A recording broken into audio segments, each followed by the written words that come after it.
there? Is there a dog? Is he alone? Is he at the airport? Is he on a fucking bus?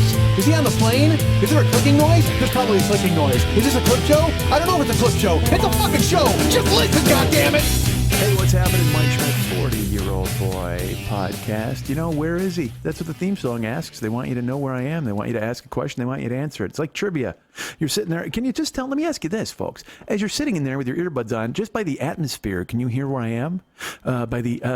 He's only a product of his atmosphere. What Prince song is that? It's not Ronnie Talk to Russia. It's No Child is Bad from the Beginning. He only imitates his atmosphere. Inventors of the AccuJack. Which fucking song is that, dude?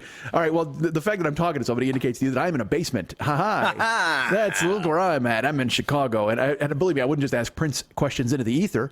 Although I do that in my car. I won't lie to you. I'm sitting there in the car. Oh, Prince. Dearly beloved, why are we gathered here? I'll often say that in my car.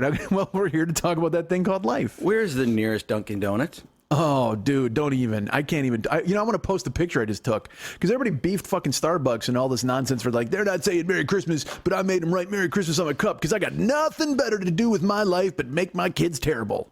So there's a cup. I just bought Max a coffee from Dunkin' Donuts, and it's red and green. Well, it's their white. I just noticed it. It's their white cup. It's a white cup with red and green, and on it, it says joy. It just says joy. And I literally took a photo of it. I was going to put it on Facebook and go, joy ain't merry, motherfucker. Dunkin' Donuts, you're on blast. I just wanted to do that just to see what people would say. Because it's just, why does Starbucks get crucified, but Dunkin' Donuts doesn't say no Merry Christmas? They ain't got no fucking Santa Claus or Jesus on there. What the fuck, man? They got joy. Joy. That could be a fucking housekeeper who does windows. This could be somebody else's coffee. That could be a dishwashing liquid. I don't know what the fuck that is. That could be a cup full of fucking dishwashing liquid and you're drinking it down with cream and sugar. I went into Dunkin' Donuts today, folks. Not only am I putting them on blast for their cup. First of all, I'm in the Midwest. That's why there's. I will tell you this though. Dunkin' Donuts has invaded where I live. They're in California. They opened one in Santa Monica. And when I was working at the fucking food house, they were just like, hey, dude, you're at Dunkin' Donuts open? Go over there and grab some donuts for us because there's some East Coast transplants or whatever. And they wanted the coffee. That was the thing. They desperately wanted the coffee. So I went over to that fucking, and I'm working. I'm on the clock. They're like, hey, man, if you happen to be by the Dunkin' Donuts, why don't you stop by? And, we're delivering fucking food. So it's like, but they told me, they said specifically if you're over there. So I happened to be over there. And I pulled up. Dude, there was like fucking 75 people in line at a Dunkin' Donuts. And I'm like, it's just donuts and coffee, motherfuckers. It's new. Yeah, but old to them. That's why I'm sure it was a bunch of people but it's a bunch of Sullys in fucking line who want to get there and have coffee and pretend that they're back in Boston hating black people. You know what I mean? So do you remember in our Bolingbrook when they opened White Castle? Oh yeah, that even as a kid, I don't know how old we were when that happened, but even then I remember going, that's really stupid because in a week or so, it's just going to be another restaurant in the corner on the strip mall. Why do you have to have a slider right this second? You know what though, dude? It's all relative because I'm sitting here bitching about Dunkin' Donuts and people waiting in line. I've stood in line for fucking yogurt. I stood in line for cupcakes. I stood in line. I did, man. I went to Sprinkles Cupcakes. They'll have a line down the fucking street, and I've stood in it for like 35 minutes before to get goddamn cupcakes. All right, you're the guy. And I've also did that at Pinkberry when Pinkberry only had one location in Los Angeles. And that's a fucking weird ass story. It's like there was a Pinkberry, and everybody's like, "Dude, Pinkberry's delicious." And I went and stood in line, and I'm like, "Yeah, Pinkberry's actually really good." And out of fucking nowhere, there were 800 Pinkberries, and then it turned out like the Korean owner killed somebody with a hammer. I mean, it's just the fucking weirdest story. And it's while like you were waiting, I wish that would have been entertaining instead of me watching people walk by and go, "You're in line for yogurt? How stupid." Yeah. Some people would walk by, and this one woman, I told the story in here before, she stopped and she goes, "What are you in line for?" What's Pinkberry yogurt? I don't know. And she's just like, I would never stand in line. Mm-hmm. And then this woman goes, "Well, what is it like?" She goes, "Well, it's like in New York, Magnolia Cupcakes." And she goes, "Oh, all right. I get it then." She was like, No, I don't. I've actually walked out of restaurants because I've had to wait on a reservation. Like, you make a reservation for 7 o'clock. An Indian reservation? With the Cherokee people. Oh, the Cherokee tribe? Yeah. They're so proud to live. And they're proud to die. Well, while they're waiting for a fucking table, certainly. But you bailed, really? I don't wait. I don't wait for food. See, that's just weird mafia nonsense. That's just you being that guy. Well, I understand that. I'm just saying, food I just can't see waiting for. We went to a fondue restaurant, and that was the worst thing I'd ever been to. Why? Hold on. I can't. I'm sorry. I can't hear fondue. I didn't go on my own. I didn't. Right. It wasn't my idea. Well, before we get to that, I can't hear fondue without thinking about George Carlin and Jeff. I literally, because I was watching it in his house, and he was going, "You ever know those guys who eat anything? Those fucking guys who eat anything? I knew guys like that in the Army. Yeah. What? That looks good. Give me a lot of it. That's Rat's asshole, Don.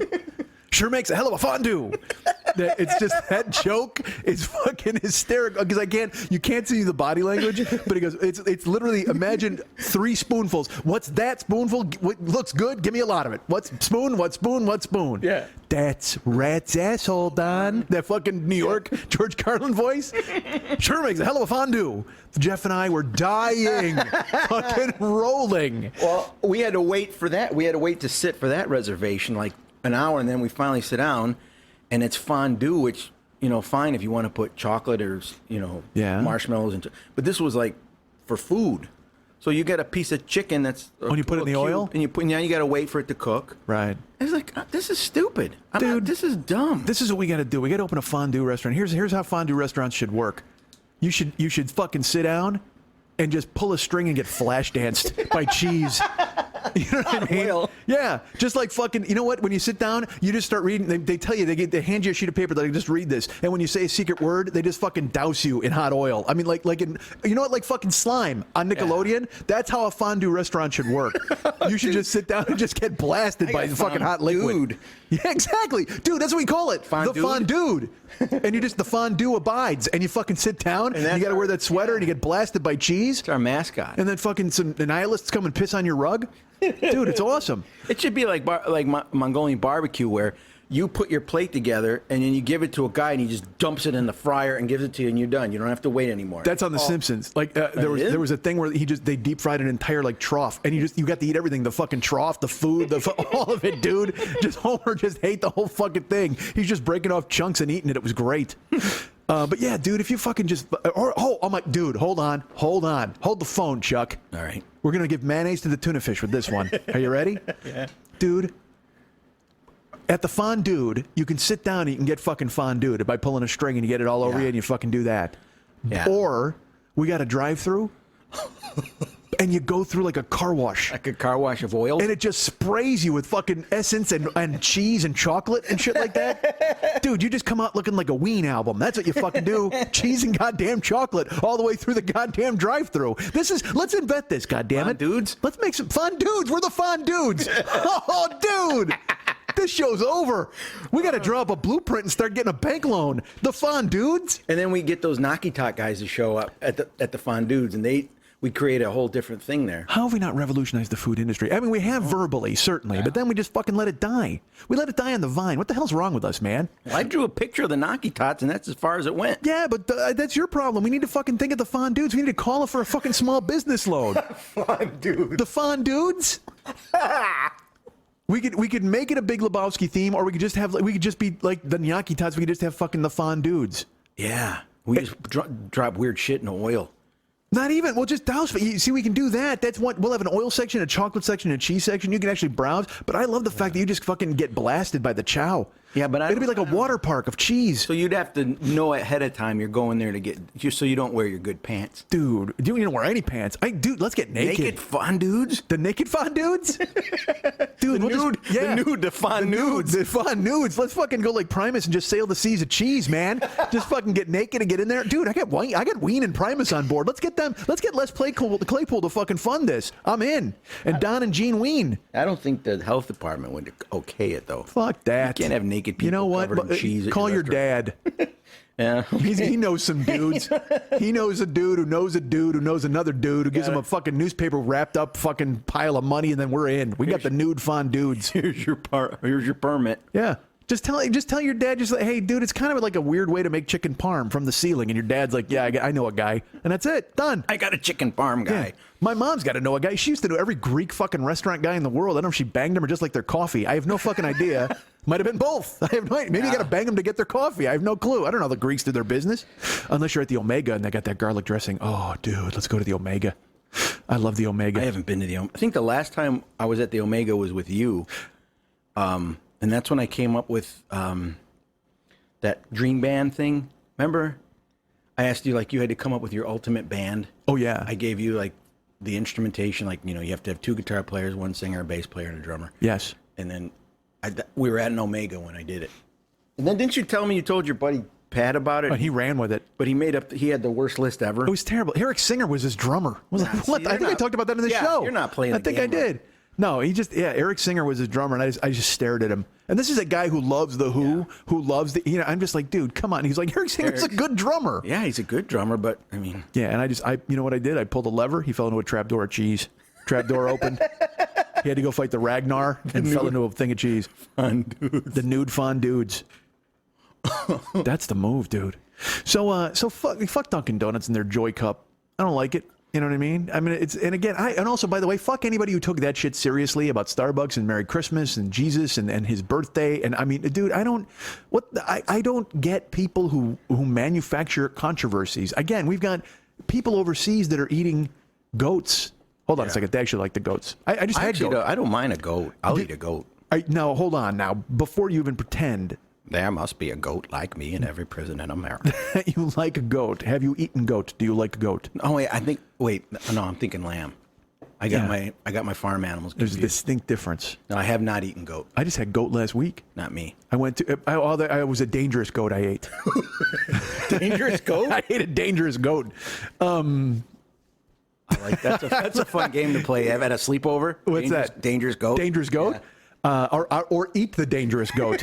That is even more scary to play at a sleepover. I can't tell you how many times my 4 uncles made me play Eat the Dangerous Goat. Oh, let me tell you something. I talk to Shannon about it every goddamn week, and it comes up. I don't want it to come up, but it just comes up. No matter what happens, I'm like, we were circling around, and she's just like, "This is about the dangerous goat game," and I'm like, "It is. Yeah. Eating the dangerous goat." It keeps repeating itself. Yeah. Thanks, Uncle Ray. But I went to an Indian buffet last week. I'm in the Midwest, as you know, so I flew into town to see the lovely Jill, and she picked me up, and we were going to go home, and I said, let's get naked and get on the trapeze, and she's like, well, hold on, let's have some lunch. And I said, okay, I'm in. And she said, I had a great idea, because there's all these people who keep recommending an Indian food place. And you got to understand, Jill's from Wisconsin, so she just eats normal. Like I got her eating guacamole, and I got her eating sushi, and I got her eating that kind of stuff for her. So for her to go, hey man, I'd like to try this Indian food. I was like, dude, I'm all over. Did she think it was Native American, like you're going to eat buffalo and stuff? She did. She thought we were eating colored corn. Yeah. Please sit down. But the colored corn was only allowed in the back of the restaurant, and we actually took a bus over, and it was in the back. Damn, what's with all this white corn? It was Rosa Crane Parks. She was in the back of the bus with the fucking Iroquois. Just some colored corn. Oh. Showed up. She had to use the wrong fucking the bubbler. All right. No, she knew it was Indian food because she and I have talked about it before. And I told you, she eats fire. Like literally, she eats charcoal briquettes. She doesn't fuck. And I go, Indian food is spicy. She's like, I want to try it. So we went to this place, but we went at lunchtime and they had a buffet, which is a dangerous idea, but also a good idea because it's a good idea you can try. Because again, for someone who's never had it, we can just try a bunch of different stuff. But it's also fucking, it's Indian food in a buffet, dude. I can't even. I don't know, man. I know. I got reservations about a freestanding masala. You know what I mean? Everything's just been. You want some background information? Fuck yeah, man! I didn't want to just know where they pull out this gruel from the back, and then we're going around. And again, anytime you get 4 K's and H's in a goddamn meal, I need to know what's in it. I can't just read the sign. I got to walk up and go. I'm like, Shaka Khan. Yeah. Exactly. I can't just wolf down a Shaka Khan. Seriously. Is this a curry Shaka Khan? No, it's the green curry Shaka Khan. Okay. But they sure enough, I got around the corner and it had a dangerous goat. It had goat, and it was just goat sitting in a. And let's put it this way: when you put goat in a buffet, that is the one everybody walks right past it. Like people look down and they just see the word goat and they're like, sorry. So were there a lot of people of Indian persuasion eating at the restaurant? I would say there were 1/3 of the people were Indian persuasion, and I said to Jill, I don't know if this means this is a really good Indian restaurant, or the only Indian restaurant, or those people that's their Taco Bell. They're having fun. Exactly. They're doing it ironically. Yeah, they're just like, hey, let's go get some fucking dangerous goat and chintzy madras. You know what I mean? And it's like, all right, chintzy madras. I had the chintzy madras. Oh, he's on my fantasy football team. How's he doing? He's all right. All right, it's not bad. But they had goat, and I saw it, and I pointed at the Jill, and she just goes, honey. And I'm like, we're going to try it, right? She goes, yes. I'm like, you're goddamn right we are. Because it's a little known fact that if you ask a question in an Indian restaurant, it's actually a statement of fact. Oh. So I just scooped up some goat and threw it on the plate. And we walked over. And it was all goat bones. That was the thing. It was goat on the bone. Oh. So they like just took a goat and they just fucking took a cleaver to it. Boning goat. Yeah. They went bananas on it. They just chopped the shit out of it. There was no symmetry. There was no presentation. No, it was just goat meat hanging off jagged bones. Honestly, it was like Disney's Haunted Mansion in a gravy. I mean, it was just fucking crazy. And we brought it over and we ate. And so I go, all right, I scraped it off the bone and I handed it to her. And she's going to get the first bite because I've had goat. Yeah, look, I've had goat before. Yeah, but it's hard to slip something by you. You had it. Oh, sure I have. Well, I do. Well, you and I cleared out 9 animals in one meal once. Yeah, in Vegas. Yeah, we went fucking. And was that the night I got sick? No, I got sick at the Brazilian fucking steak joint. That's another food thing I hated, where they brought you a piece of meat every 5 to 10 minutes. But we all know my feelings on it. I didn't order a fucking puzzle. I don't want a meat puzzle. I just want a plate of goddamn meat. Give me the meat. But then the goat was puzzle-esque because it was all tiny pieces. But we brought it over and she bit it and she didn't flinch and she chewed it. It was good, because again, it's in a fucking Indian awesome gravy and it's got a little spice to it. But it's tough. Goat is tough. I mean, it's like from the eating, streets, right? Yeah. Well, I don't know. I didn't ask him to throw down. It looks like his upbringing was really rough. Well, possibly. Yeah. You mean actual texture? Sinewy is what I would say. It's like eating Miguel Cotto. I mean, it's just like that. like you were to chop him up. It's eating John Travolta and staying alive. Yeah, exactly. Like not a drop of fat on him. Yeah. So that's what it was like. But it was still delicious because it was in a gravy. And the food we ate, like there was a chili chicken which we ate, which was really good, and then there's all the the mystery titles. And I actually asked for a menu just so I would have a table of contents as to what I was eating. But again, I told her when we walked in, she goes, "Is Indian food good?" I said, "Well, I've only had it like once," and I kind of had the training wheels. I said I had tikka masala and chicken vindaloo, and then there's that, and then I had naan, of course, which is the cheese bread. Yeah. Well, that's like their fucking tortillas. Yeah. Like that's the shit they just bring to the table and they go, hey, eat this while you're waiting for your real food, because every culture has that. Indian culture to me is astonishing that they would have that, because they're Jesus so bread, right? Huh? And when I was in Vegas at that Mediterranean restaurant, I just called it the Jesus bread. Was it just big flatbreads? Well, that's lava. Oh, that's lavash. Okay, it's Jesus bread, but that's really flat. It looks like the shot of Turin. Yeah, that's what you're talking about. Exactly. Well, no, it's the kind of shit you'd eat at the Last Supper if you were invited. So it's one of the lucky ones. Like Loverboy? Loverboy was at the Last Supper. Did you know that? They were the lucky one. Yeah. They actually wrote Gangs in the Street of when the centurions came and took Jesus away. That's what it's about. Everybody's working for the weekend. Gangs in the street, looking at you, looking at me, taking Jesus away. Gangs in the street. They're ready for you and they're ready for me. All right. So that's a different kind of bread, what I'm describing. Yeah, because the naan has kind of like an onion in it and a cheese and stuff, and it looks like that. It's big and flat, but then they tear it up kind of, and it's that. But again, in India, and again, I'm going to betray myself as someone who has not traveled as extensively as some of you out there, but in India, aren't they eating dirt and promises? Like they don't have anything. They're poor as fuck. Like they all live in the gutter and they're eating flies. That's why you're eating goat. Well, but but it can be tasty if you make it in the right gravy. Yeah, I'm just saying every culture's got to have something good about their cuisine. I mean, true, but what I'm saying is in India, poverty runs rampant. Yeah. I mean, they are thrilled to get flies on their face just for the possibility of getting some protein. In a lot of places. Flies in your face. Bring all the it. time they won't take your place. The protein brings you vitamins. Flies in your face. That was terrible. We should cut that on the Fondudes album. So it's our new band. Yeah, dudes. They featuring the Naki Tots. So I don't understand, like the when you go to an Indian restaurant, that they bring you the free naan ahead of time because their culture should. Like you should just get a pixie stick and a chiclet like that in a nice spicy gravy. Authenticity. Well, a little bit, and again, and look, I don't mean to pigeonhole an entire culture here. I'm sure they have chairs. By the way, we had the pigeonhole at the Indian buffet. It was delicious. It was so good. The bleached pigeonhole? It was so great. It was waxed. Waxed pigeonhole. That's what I like. Because you don't want to be picking feathers out of your teeth the whole time. No, I just go right. I see a fucking bleached pigeonhole and I dive face fucking first right into it. Wax like that your pigeonhole, motherfucker. pigeons classy. You're goddamn right. I like them shiny and glistening. I want to see a glistening waxed pigeonhole, and I am going to dive into it face fucking first. Forget about it. And you know what? Take your wings and pull it apart so that little fucking your little beak pops up there in the waxed pigeonhole, and I'm going to fucking just flat tongue it to death, man. I am just going to go in and dive right the fuck in. Slowly, up and down, slowly, and then side to fucking side when you don't expect it. I am going to work that wax pigeonhole in a way that you've never had it work before. Hey, Max, does Schmitty really eat pigeonhole? I don't know. Ask Schmitty. Ask Schmitty. I don't know. I don't fucking know. But yes, absolutely. So you didn't mean to pigeonhole who?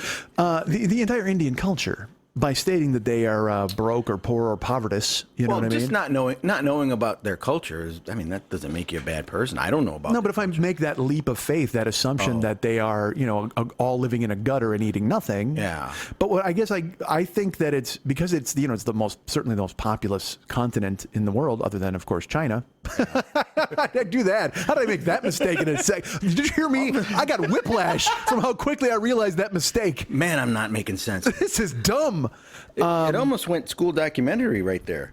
Oh yeah, yeah. It's like India is the most populous continent other than China. You remember China? Does anybody remember China? I remember China. She was awesome. China. What China are you talking about? The wrestler.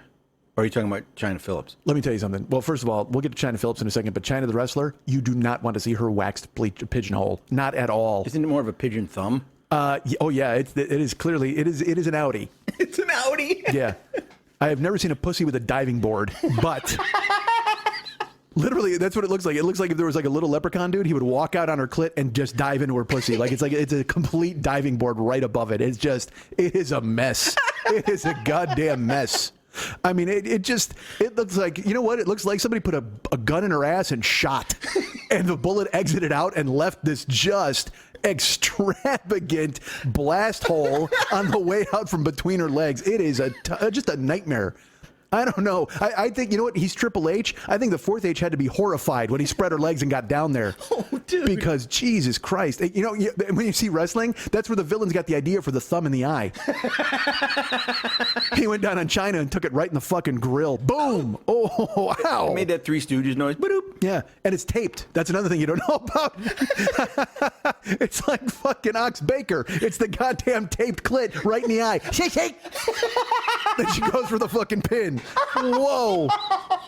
What an absolute mess. It looks like she gave birth to a hand grenade. Boom. And everything just exploded out. Holy God. You ever see when Letterman used to drop watermelons off a 4-story building? That's what it looks like between her legs. It just looks like you dropped a watermelon off a 4-story building. Splam! That's the noise it makes. How did you find that out? Did she have a tape or something? She got a porno. She's got, when we dated. She got a fucking porno, dude. It was like China's Last Stand or I thought it was One Night in China or something. It was One Night in China. But because they made the... Right. Yeah. The alternate title was, What the fuck is this? Punchy. Yeah. I mean, it's the only porno that John Waters directed because they had him construct. Honestly, when I saw it, I was like, I couldn't decide if I had rented a porno or I rented Alien because I wasn't sure if it was a pussy or John Hurt's chest. Oh, man. Her clit had a little smile on it and just fucking dashed off into the corner. And Yaphet Kotto is just staring between her legs, horrified. Oh, man. What a mess. Dude. Just terrible. It is the only porno that Rick Baker got a special effects credit on. What a fucking drag. Holy Jesus. Oh, man. Oh, man. It was like, it's the only, I didn't know if it was a porno or it was the Bud Dwyer press conference speech. I couldn't figure it out. Oh, dude. What a mess. Oh, holy God. So that's like the opposite of seeing like the Tommy Lee, you're like, oh, yeah. You're like, wow, yeah, Tommy Lee. Yeah, that's awesome. And then you see China's porn and you're like, oh my God, is that Jason Pierre-Paul's hand? Just terrifying. But the Tommy and Pam, oh, dude, that is, Look, man, the Tommy and Pam porno was, as long as you turn the volume down, you're in. Yeah. But there's a lot of too much close up there. And also, I'll tell you this, Pam gives head in that, like she goes down on Tommy, but she's wearing sunglasses. So I'm like, I don't want to see you in fucking disguise. Take it off so we can see Pam Anderson giving head. You could just be any nondescript blonde chick like right now. I mean, I don't know. I just, that's me. I like to see it in its unvarnished glory. Okay. Yeah.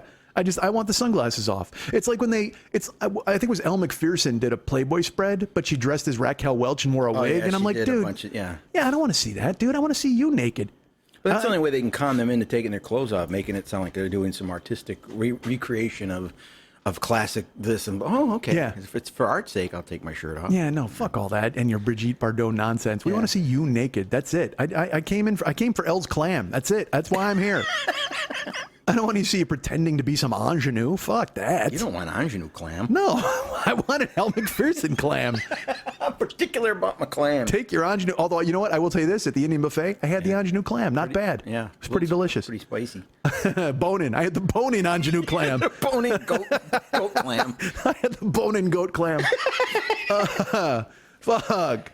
That's awful. Yeah, I don't even know how we spun into that. But so in India, I don't want these people to be upset. You know what I mean? Because they got. I'm saying these things, and we know I'm huge in India. We do know that. Yeah. Because we know that our fans. Although I was going to say a fan that I know, but she lives in Los Angeles. So I don't want to say her name, but it sounds like a name from overseas. Like remember we talked about Hanan El Hamami. We talked about her. Yeah. And then we have a Sakari Singh who listens to the show, but she's in Los Angeles. But that's another thing. How pigeonholing is that? I wanted to say our friend Sakari Singh from India. I don't know where the fuck she's from. I know she lives in Los Angeles and goes to raves according to her Facebook fucking feed. That comes up in my feed all the time. Your feed's nicer than my feed. No, it isn't. Oh yeah. No. I mean, well, yes, because I have the occasional Sakari Singh or people like that who go out and have fun. You have fans that are cool and do stuff. Well, sure, but then, but I also got some. Well, I got a woman with a knife wound, and I got some other girl who's, literally. I don't get it. And again, we've talked about this before, but that thing where you just run, like, I sent you a screenshot of it.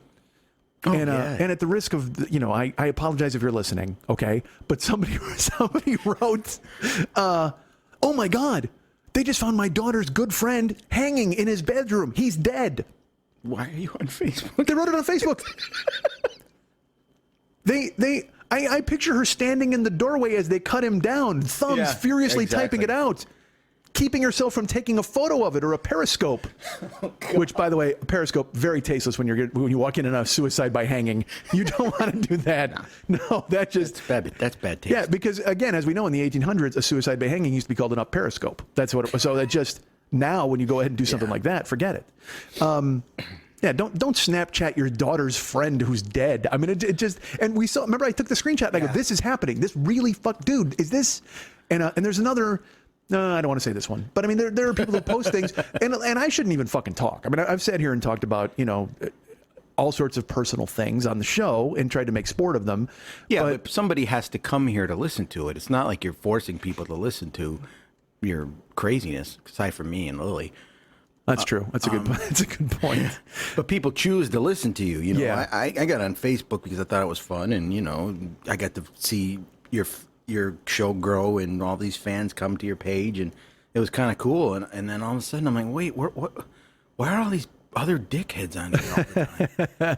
And I'm blocking more people, unfriending more people than I can even. Really? I just can't take it anymore. Well, you and I've talked about this, and I talked to Jill just last week, and she's like, I mean, we talked, no young people use Facebook anymore.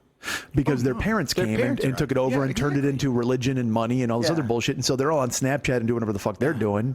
And meanwhile, it's just old people, saying prayers and having memes about America and just constant.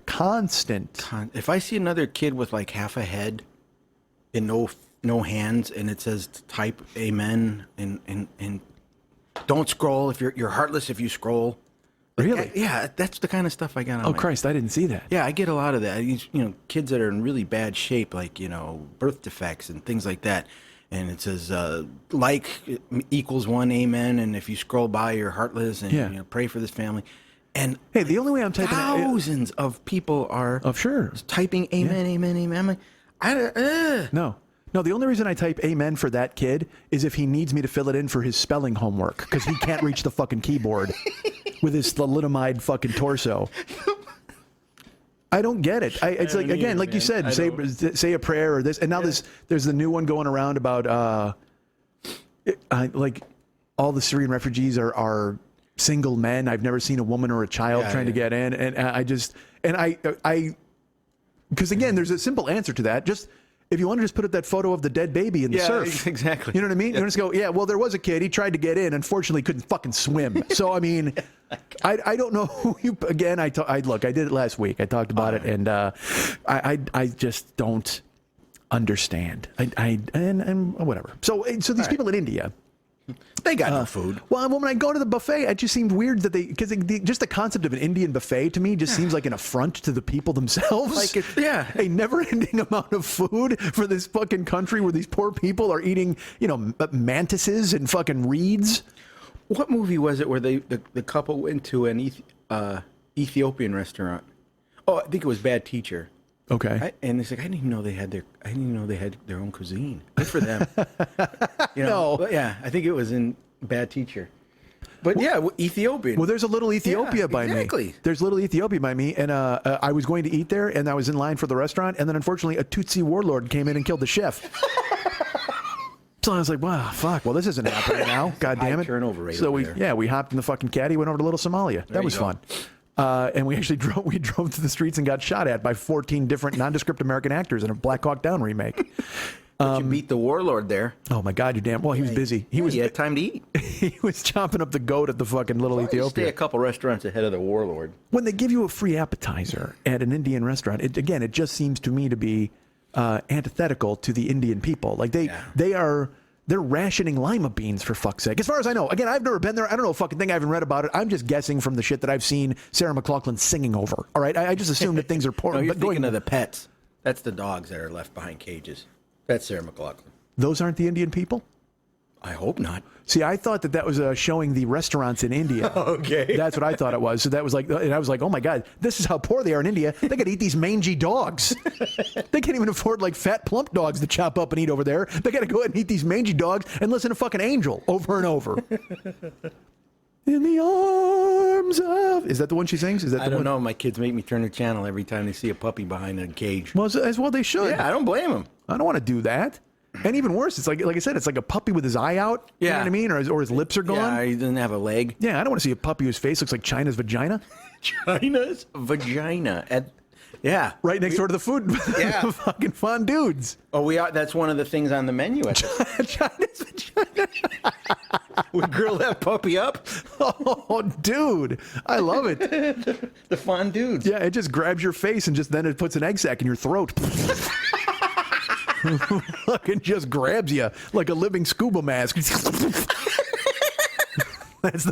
look down, you're like, hey, this doesn't look bad. Oh, it's just like a Venus face trap. It just grabs you. Oh man, so fucking Dunkin' Donuts. I go there and they got the cup. It's red, it's in green, and it says joy.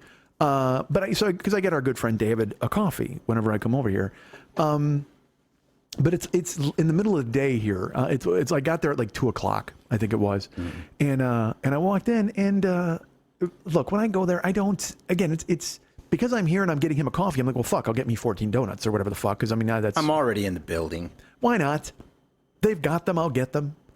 And they had a peanut butter square that I got the last time I was here, which was pretty good. But that's discontinued for Halloween, and now they've got some fucking eggnog caramel bullshit. I don't know. But when I walk in the door, Jesus Christ, I just hiccuped. I walk in the door and they have a. There's no donuts. Nope. It's 2:00 in the afternoon and there's no donuts. And I looked at her and I go, hey, the donuts are looking pretty grim. And she goes, yeah, we don't have any donuts. Well, no, we don't have a lot of donuts. We don't have a lot of donuts. That's what she said. And I went, well, did you fucking see the sign outside? This isn't Dunkin' Shelves. It's motherfucking Dunkin' Donuts, man. I know, look, I didn't say it with so much profanity, but I just kind of looked at her because she was, again, it was that matter of fact, just like, yeah, no, we don't have a lot of donuts. And I went, yeah, but your poster. Your Dunkin' Donuts. I mean, I don't want your fucking bacon pepper steak wrap bullshit on a muffin or whatever the fuck you're trying to sell me. That's just terrible. When they say that, they're like, would you like a sausage biscuit? No. I have a microwave at home, thanks. I don't need you to fucking slam in half a pork product and go, here's a meal. It's a goddamn, literally, it's just a hockey puck with fennel on it. I thought I heard that they only cook them at certain times of the day, and then once that batch is done, that sits on the shelf till the next time they're supposed to make them. I don't think they make them. The donuts? Yeah. From what I understand, it's time to make the donuts. That's what I always heard about those motherfuckers. Yeah, and that time is maybe twice in the course of a 24-hour day. Well, then call it Dunkin' Donut. Literally, you've got one. We've got one. If you get here, you get it. If not, bare shelves, motherfucker. Yeah, no, and I've gone in there before. It's just like you see all the crappy donuts that no one else wants, and there's never any glaze, never any. That's the deal. I walked in, there was a couple of Boston cream, but again, if you made Boston cream at 6 a.m, that's now Boston glue. Yeah, I mean, I'm not going bad. to fucking choke that, and I don't want it normally anyway, because I don't need a donut coming in my mouth. I mean, no thanks. I could never. I just don't like the texture, and I don't like the squirty. Like, it's funny, jelly's different, because then I could just like pretend it was like a bear and coming in my mouth. You know what I mean? I can deal with that. So anytime you eat food with a creamy substance inside it, you automatically assume it's sexual. If it does that, like no, if you bite it and it squirts into your mouth, then yeah, It's just filling. nah, fuck that. That's just like a baker's You've been glory playing too hole. much Danger Goat No. at night. I don't think so. You've been scarred permanently. Dude, if somehow. I have to eat a 7-inch Long John and then I bite it and it squirts shit into my mouth, I'm a camera away from earning money on the internet. Okay. That's it. So I mean, that's the deal. And then it squirts, and then it gets on your chin a little bit, and then your whole mouth smells like pudding or custard the rest of the day. And it's like, I'm just, oh man, I don't want that shit. Again, I don't want a fucking challenge. That's why I just want a cake donut. I just want a goddamn blueberry cake donut or a chocolate munchkin. See, because munchkins, there's no hassle with the munchkin. If you've ever been to Dunkin' Donuts, they make these little tiny donuts. And Donut holes. Yeah, it's like if the gingerbread man had balls. So that's the perfect size, right? It's like you grab a couple of those in your hand and hold them, and you're like, oh, you know what? I'm about to stroke off the gingerbread man, but then you just throw them in your mouth and you just fucking eat them. That's it. That's what they're like. So I like munchkins because again, it's like $5 for $1. So you're like, oh, just give me 5 chocolate munchkins. So at our restaurant, then I think we should offer the jelly donut with the 2 munchkins, and just call it, you know what? They do that at Voodoo Donut. They have a cock and balls donut. Oh, they do. Yeah. They because I went to Jill and I. She was out by me a couple of weeks ago. We should make the China donut. Oh my god. What would that be? You just first of all you let it proof to the fucking ceiling, and then you just poke a fork in it, and however it lands, you bake it. That's You what it pop looks like. one long John through the top of another one Yeah. and make like a T. Dude, I cannot stress to you how bad it looked. It looked like, seriously, it looked like somebody ran over a catcher's mitt with a lawnmower. That's what China's vagina looked like. Oh my god, dude. Yeah, it's awful. So you ever see the? Never mind, I can't. You can't. Yeah, but yeah, I love that. What could we do? The China's vagina. Yeah. What would it look like? Is it meat? Well- It's got to be meat, right? Yeah. Was it Yeah. tartare? So it's pink. It's still got a little pink. Well, hers didn't though. Hers looked just fucking. I think it's a matter of creating levels. You know, you put a meatball at the top Okay. of something that goes vertically, like or horizontally this way, Oh, I see what you mean. and a meatball comes through it. Is it maybe like what meat comes like maybe a couple of lamb chops this way and a big meatball at the top? Dude, why don't you just serve like a calzone? It's like a calzone, but you cook the fuck out of it, so it's totally brown. And then you should get that meatball lurking on the top. Yeah. And we'll serve it with one of those turkey pop-up thermometers sticking out of the top of it because it's just, and you don't eat that obviously, but it's just for decoration. It's for presentation. Yeah, it's there. But you got to take that. You got to put your mouth on that and pull it off. I don't know. Yeah. Well, good. you know, do me a favor. You're the art guy. Draw it Yeah, up. I might have to figure that out. Work on some schematics for me. So Jill and I went to a joint called Blue Star Donuts a couple of weeks ago in Venice, and they're from Portland. And I kept telling her how good Voodoo Donuts was, and she's like, "Well, there's another place in Portland I've heard about that's supposed to be really good. I guess Fitzsimmons was talking about it on his show." And then I saw in LA Eater on their Twitter account, they said, "Hey, Blue Star Donuts is coming to Venice and giving away free donuts." And I said, "Hey, I want to go by this joint that's in Venice. As we go to Redondo, we'll stop at this donut." And she goes, "What is it?" I said, "Blue Star Donuts." And actually, they just came to town. She goes, "That's the one that Fitzsimmons was talking about." So we stopped, and dude, it just, She and I are fucking dangerous when we walk into a joint like that. Like we went to a bakery once in Manhattan Beach, and you just start ordering shit, and eventually they just got a wheelbarrow full of crust and pastry, and they bring it out to my car, and we don't eat it. We just fucking we laugh because we stare at it and it looks delicious, and we have one bite of it, and then we're done. And because we don't eat, she weighs like she has a new scale at her house, and it's accurate, and which is not good news for me, but it's decent news for her because I was not happy. But you know, she literally weighs 98 pounds. So when we go out, I mean, we'll order all this fucking, like I made carnitas at her house this week, and I made a 2-pound pork shoulder into carnitas. And I was like, well, this will be good. We'll have leftovers. Well, dude, I mean, we've eaten it 3 times now, and there's still this huge bowl of carnitas in the fucking fridge. And I made breakfast burritos. So we made all of these fucking, potatoes and peppers and all that, and we throw it in there, and the first day I threw 5 eggs in it. And then we still had leftover like vegetables and potatoes. And I go, well, tomorrow we'll add eggs to that. No, fuck no. We're still eating the 5-egg breakfast burrito stuff. Because, you throw a little guac on there, you throw a little sour cream on there for her, and then you put it on a tortilla, and then you're full, man. You can't even fucking move. So we use 5 eggs to cook French toast for my family. Yeah, exactly. Well, it's because we made so many. We made like almost like 3/4 of a green pepper, 3/4 of a red pepper, a whole onion, and then a bunch of potatoes. And then you cook that, you make it all soft, you mix it all together, and then you dump the eggs in it, and you start to fold it over, and you're like, hey, this will be awesome. And then all of a sudden you got an entire deep frying pan filled with breakfast stuff and bacon. You make like 4 slices of bacon, you chop that up and throw it in there. Jesus. And the thing is, her kids they won't eat the leftovers. So it's like she and I are on our own, man. Yeah. So we went to this donut joint, and they had signs, and they had a passion fruit donut. I'm like, well, we got to get that. And then they had a blueberry bourbon donut. And I go, blueberry bourbon basil. I go, well, we got to get that.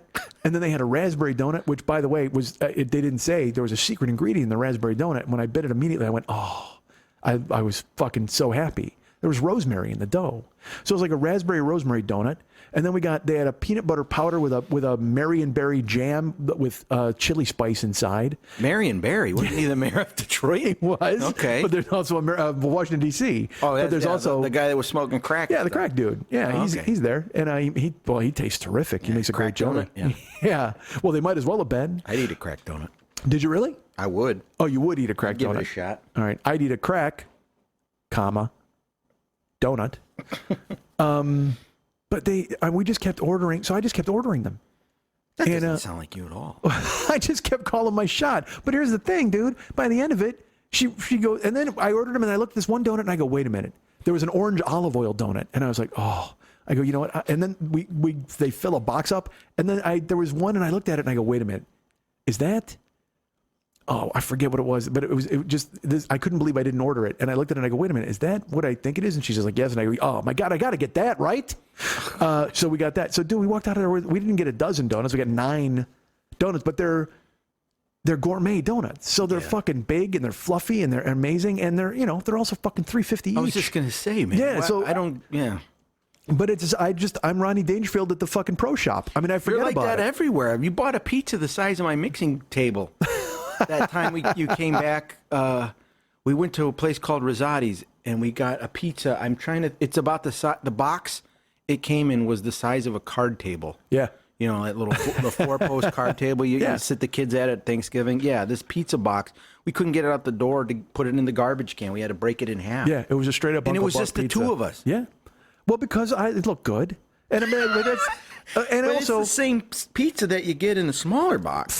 Fat me's trying to learn that. My fat head makes decisions that are bad. You know, I mean, I'm eating dangerous goat. You know what I mean? Who the fuck knows what I'm going to do?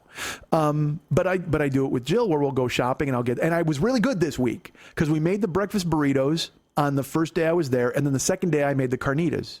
And then off to a great start. Oh, and we haven't bought anything since. Okay. That's the deal. Because I kept going. Well, let's go to dinner. You don't have any money left.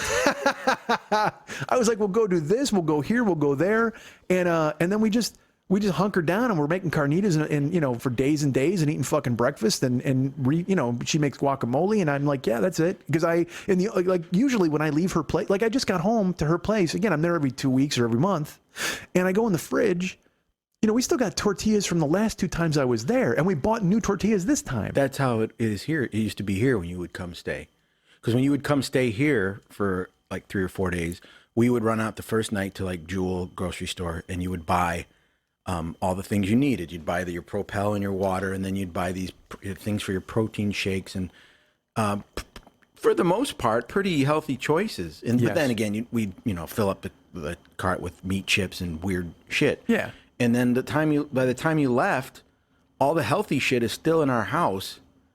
But all the junk food we bought is completely gone. Well, but so we got like these bagels and all this weird shit in our house that we never would have. Yeah, does this Mike stuff? Why is it here? Well, in fairness, I ate the protein shake stuff because that was just fruit. That was just like straight up pineapple and all that, and so I would make my protein shakes, but I would, 'cause that's how I ate by my house. But then when I'd get here, I'd be like, oh, well, I can go ahead and do this, and I just rampage. But it was almost like you were buying the other stuff just to say, oh, yeah, I got to get my healthy stuff, and with no intention of eating it. It was just we knew we needed to get to the chip aisle. I got to be honest. One of the 5 most proud moments in my life, and it's going to sound it's so bad, but it was such an attaboy that I still remember it.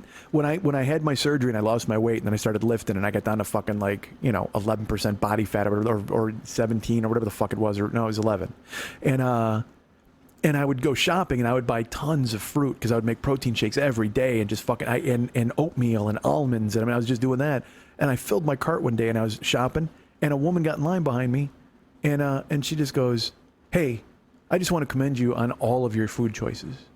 And I said, "Pardon me?" She goes, "I'm in the supermarket and people buying frozen pizza and vodka and all this nonsense." She goes, "Everything you bought here is good and good for you, and I compliment you on that." And you said it's not for me. I said, "No, I'm going to leave it at my buddy's house." Exactly. I don't know what I'm the fuck just trying this to is. eat chicks, man. I don't know. I'm going next door to get a hamburger. Yeah, I saw it and so to this day I can remember her saying it and the sense of pride I felt because I was usually I'm a fucking mess, so I'd usually just buy Matt's cookies and all sorts of bullshit and just go to work. And now look, Jill and I did buy tons of Oreos and tons of chocolate bars, and I got all that shit at her house, and my trainer's not fucking happy. But December 1st, things change. Yes, of course they do. I will never forget it was the second time you came back after your surgery.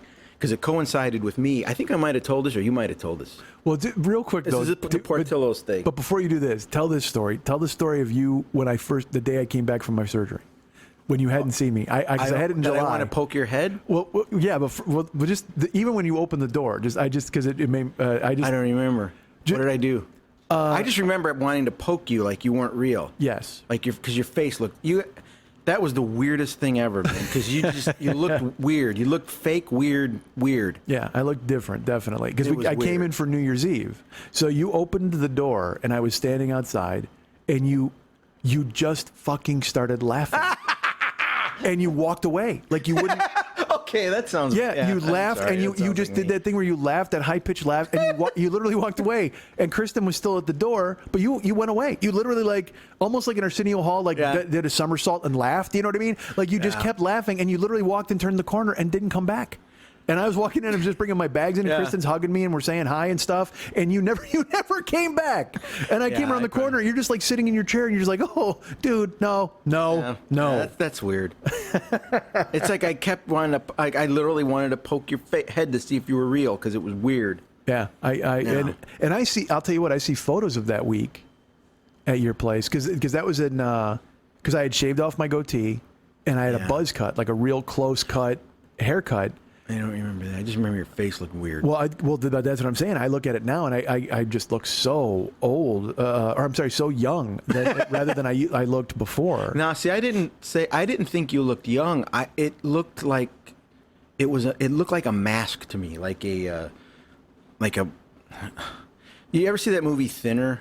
Where they had to put makeup on the guy to make him look really, really skinny. That's what it looked like. You had skinny makeup on. Yeah, I had my own drop shadow. Yeah, you had weird lines in your face, and I was like, I wanted to poke you. Was it Ghostbusters? Where they he reaches forward and just kind of make sure the dude's not fake.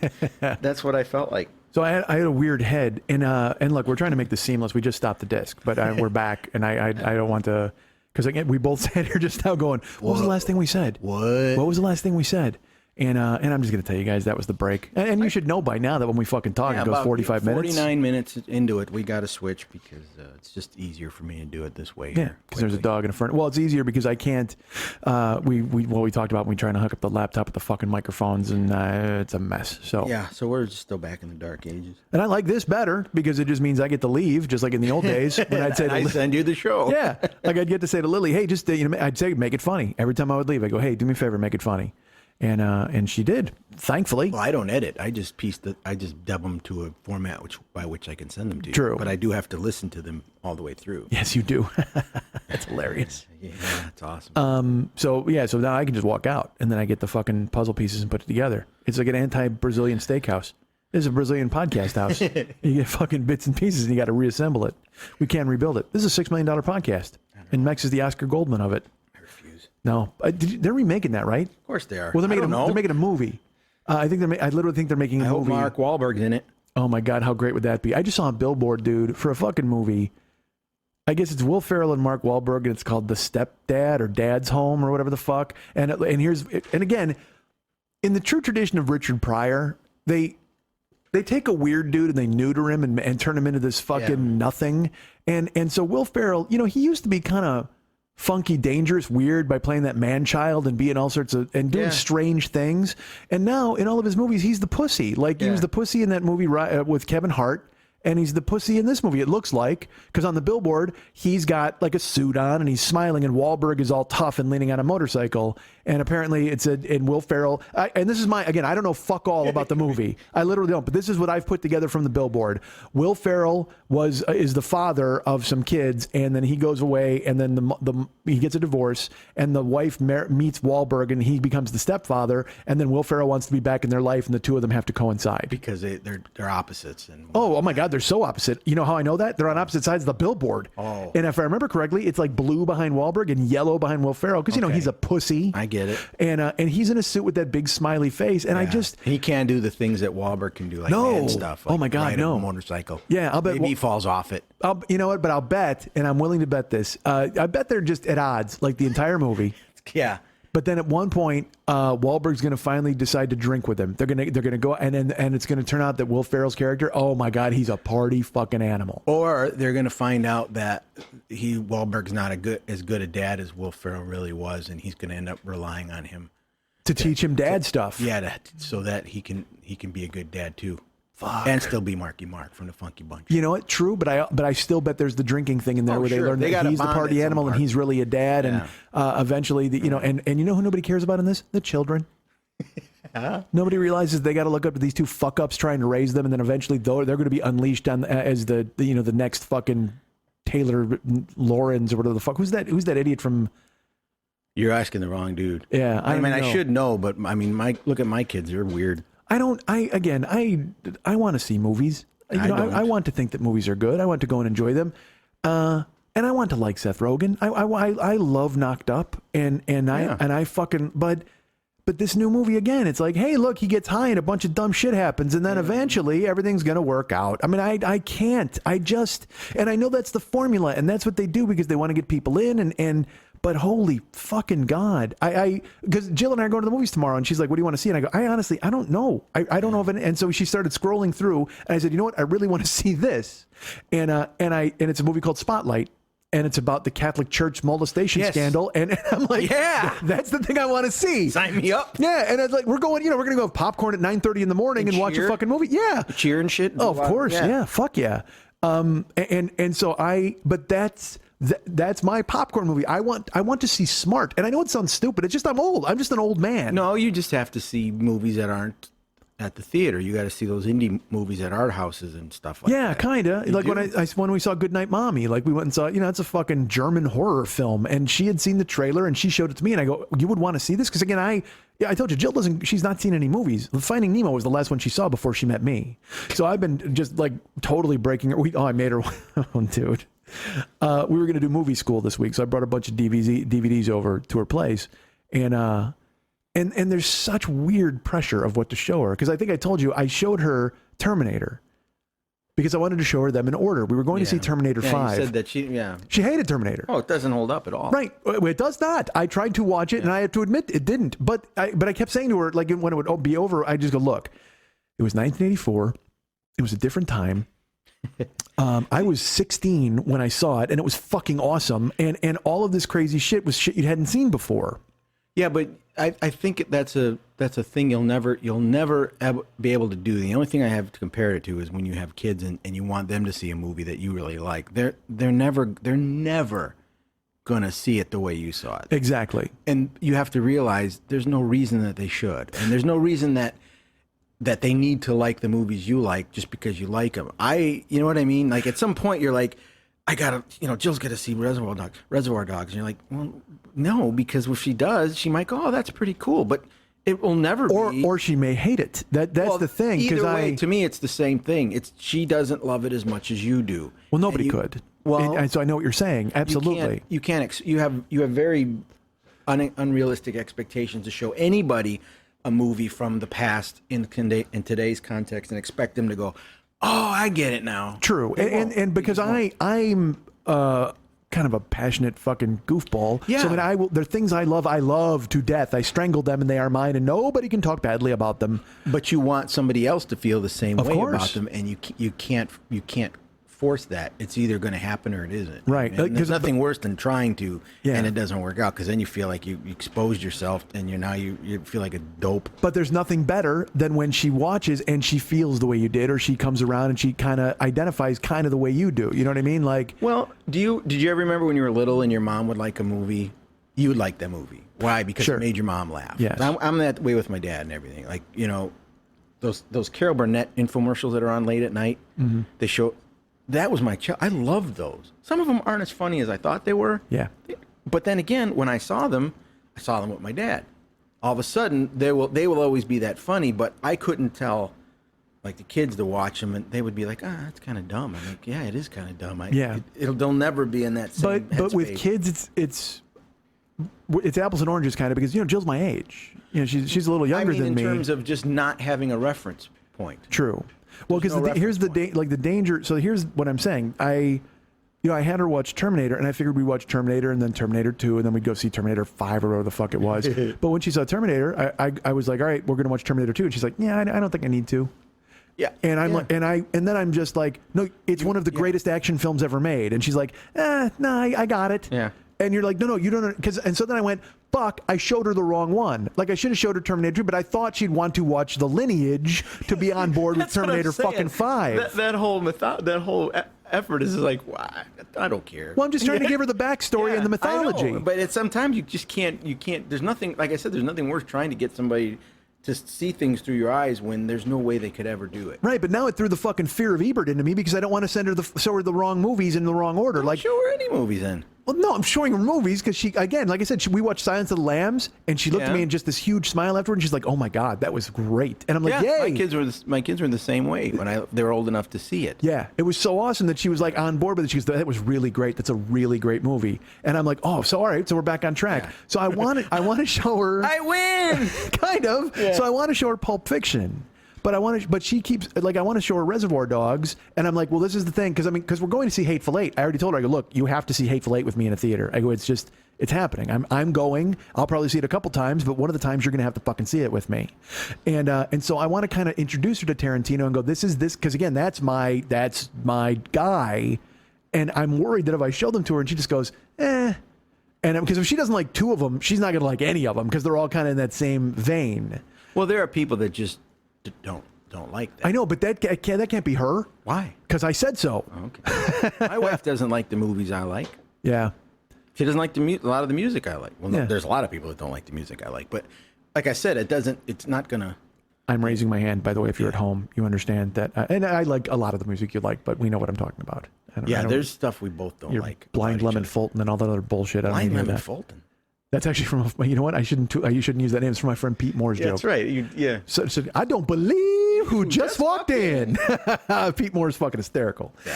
I get you. So I want to show her Reservoir Dogs, but I want to show her Pulp Fiction first, because that's the one. Like, if she doesn't like Pulp Fiction, I can probably just go, you know what? I'm not going to show you any more Tarantino movies because you're not going to be on board with any of them. To me, it's like trying to get a girl to like Rush. She loves Rush. Or trying to get a girl to watch the Three Stooges.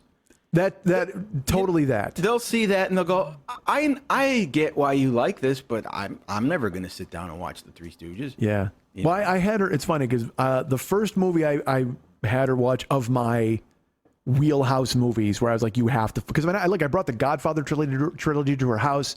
I've got fucking Goodfellas and all. Because the thing is, I like a very specific sort of, all the shit that's great in my opinion. That's what I like. Guy movies. Well, I had her watch Almost Famous with me.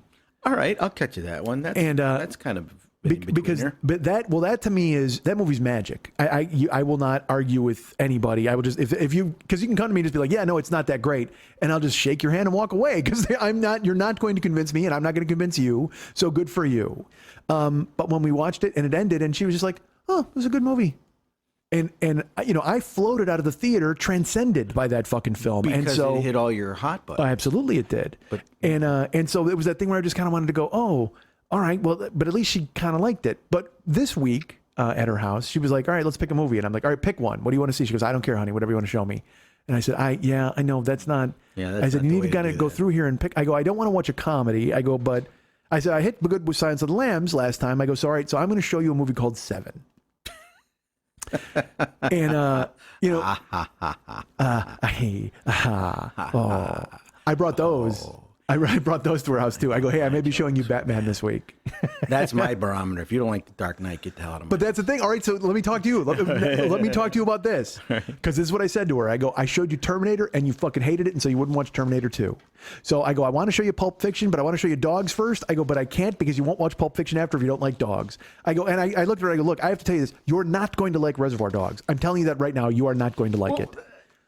I know, and you shouldn't do that because it prejudices the whole deal. Yeah. But let me ask you this, because I brought Batman Begins and Dark Knight to her house, and I was like, I want to show you. Don't even show her Batman Begins. Just show her The Dark Knight. Right? But that's right? I don't expect. I wouldn't. You have these false expectations. I mean that it just clicks for you for the same reason it clicked for me. But I don't think it's going to click. It didn't click for my wife. She liked it. She thought it was really good. But then it plays into my. But she doesn't. Every time it's on American Movie Classics, I'm watching it, even though I own the Blu-ray. Yes, I will watch that movie every time it's on. I watched it at my house. It was on, and I fucking left it. I hadn't watched it straight through in a really long time. I usually catch snippets. But you're a movie guy. You appreciate things on levels, and you admire scripted work and I love Batman, and I love all that stuff. But everything that you like. But if you're not somebody that likes all that stuff, to you, it's a really good movie. Yeah, she likes movies. Like she'll be like, that's fun. That's pretty fun. But Joker flipped that car, but we went to one of the first movies we went to in a theater, and she trusts me. She's like, "What do you want to go see?" I go, "I want to see this." And we went and saw a movie called Nightcrawler with Jake Gyllenhaal. And basically, he was a paparazzi dude. Right? Yeah, he invented himself as like basically a nightcrawler, a guy who would be on crime scenes and then film it and then sell it to networks. And it ended, because it's also very dark. It's really bleak. And it ends, but it's also fucking fantastic. So it ends, and I look at her, and she just goes, "That was really great." And I was like, "Oh." So then in my mind, I know her sensibility. I'm like, if she fucking loved this, well, she's gonna love all of my fucking dark, bleak nonsense that I want to show her. So, but again, my problem is she likes Nightcrawler. So I'm like, oh, that's fucking great. Let's watch Requiem for a Dream. That is where you sold me down. You ruined me with that recommendation. Because we were talking about, like we always talk about, like naked women, like it's celebrities in movies. And yes. He's like, and I'm like, dude, did you ever see The Hot Spot when Jennifer Connelly was in The Hot Spot? Because she's topless in that movie. Oh, yeah. It's pretty cool. And then we were talking about, what was the other one where she's locked with Frank Whaley? Is that Career Opportunity? Yes. Yeah. When he comes around the corner and she's sitting on the hobby horse. And we're just like, man, Jennifer Connelly is so hot. And you go, you want to see hot, dude? You have to get Requiem for a Dream. She's naked in it, and you describe the end scene, yes. Just the act. Yes. She goes at the end. She goes ass to ass. If you've seen the movie, you know spoiler alert. So in my head, I'm like, that sounds awesome. That's all I know about this movie is that Jennifer Connelly's in it, and she's naked in a sex act, and I have to see this movie. Yes. I don't know anything else about it. Then I watch it. And I'm like, now I see the context by which she's in this position, and I'm like, this is awful. And I sat there and I was mad. I was mad at you because I was like, how could he think that was hot? That was the most unhot thing ever. Well, but then I know you, and you were like, yeah. And I'm like, no, it's not. Yeah, that's the opposite of yeah. Well, I just love the movie because the movie to me is bleak as fuck sure. and fucking brutal. The movie was brutal. But that scene's terrifying. It is. But you didn't describe it that way. You were like, it was hot, like Phoebe Cates getting out of the pool and fast times. No. It's got other levels to it, certainly. Yeah, you didn't tell me about the levels. Yeah. So that's another movie. I told this story on here before. My friend Pat, his wife Pilar, I went over to his house. We had to write or something like that, and I told her. She goes, "What's the best movie you saw this year?" I said, "Requiem for a Dream." And she's like, "Really?" And I brought the DVD over. Yeah. I go, "It's fucking phenomenal." And so she went in the other room and watched it while Pat and I were working. She came out and hit you with a pan. And she teaches screenwriting. She's like, that's the thing she's a sophisticated woman who teaches screenwriting, and so she knows what's going on. Yeah, absolutely. And she comes walking out of the room. And I mean, Pilar she's an attractive woman, and she has a kind of dark complected. She comes out and she looks queasy, like almost like ghost. Well, yeah, exactly. And she just walks out. And she just looks at me, and I go, hey, how'd you like it? Your hands are out, Jazz. Hey, well. And she just goes, you asshole. That was your favorite movie of the year? What the hell's wrong with you? I said, yeah, I thought it was fucking fantastic. It's this terrible case study. And there's this, again, that scene, the phone call scene. Oh, dude. Oh, can dude. You come home? Oh, no. It's, yeah. And then he says, yes. Oh, dude, it's just merciless. It's absolutely merciless. Did she not like it? Or did she just question your she ability? Appreciated it. But she came out of it more like, what the hell's wrong with this guy that's in my house? Yeah, I guess she misinterpreted favorite. You know what I mean? Kind of like me with the scene that you talked about. A little bit. Yeah. Yeah, but she recognized that it was an accomplishment and an amazing piece of work. She just didn't know it would qualify as your favorite movie. Yeah, you liked this terrifying nightmare? This was a good day at the movies for you? Like Frozen. When you get out of there, you come out of there. It's your favorite movie now. But what's funny is Keith David says to Jennifer Connelly before that scene, let it go. Yeah. So, well, that's a Frozen joke. I thought you knew the songs from Frozen. I don't. Okay. They didn't build a snowman, did they? Well, I don't know. Maybe I think they shot a snowman on her during the scene. I think they might have went ass to ass with 15 businessmen went over and sprayed That's what I'm doing with the snow. What? I found ass to ass snowman. Out front? Yeah, because I always put a goofy snowman in front. One year we had the monster eating the kids' legs, and then I think we made a polar bear one year. I might go ass to ass snowman. Dude, ass to ass snowman. Put like a Jennifer Connelly wig on one of them, and just put a big carrot between their butts. Yeah, dude, I love it. Right. Oh my god, it's either that or you gotta just do like China's porno. Just do like a snow X-Pac and then a snow China vagina. Oh, it was the X-Pac? X-Pac, was that his name? He's the dude in it. He's the dude in? I thought it was Triple H. All right. I never saw it, but no, Triple H he's lucky he wasn't the one in it. He didn't get his eye put out. No, he did not. So I said we're gonna watch this movie called Seven, and she and I watch. We watch murder shows all the time. We love Murder Book and Unusual Suspects, and so we watch all that true crime nonsense. Yeah, and so I throw it in, and I'm like a child because I'm vibrating because I know the end. Like I can't wait, because the whole movie is brilliant. But then you get to the end, and it's that moment where you just go, no fucking way. And by the way, I found out before this that you have not seen Seven, have you? No, I've seen bits and parts of it. I've seen the what's in the box. Okay. But here's the thing: you were going to explain it to me, and then you stopped and you went, I won't spoil it for you. And I'm like, I don't care. Yeah. I think that spoiling thing is for shit. Really? I do. With a movie that's old, like if you just got out of the theater and saw some movie that's in first run right now, I could understand saying spoiler alert. But if you're saying don't talk about what happens at the end of Fast Times at Ridgemont High, screw you. You should have seen it already. I see what you mean. Well, but see, that's funny because then for someone like Jill who hasn't seen movies, like sorry, I don't want her. Well, true, and she would be the same way. Yeah, like she wouldn't. But I'm the one who's like this, guarding this state secret. You know what I mean? Where, because I told you somebody spoiled Sixth Sense on my wall, and I'm hoping to show her that at some point. Yeah, but I don't. No, you're totally right, and I didn't get mad. But I hid it, and I told the guy, I go, look, here's the thing. Honestly, this is why I hid your remark, and it wasn't inappropriate.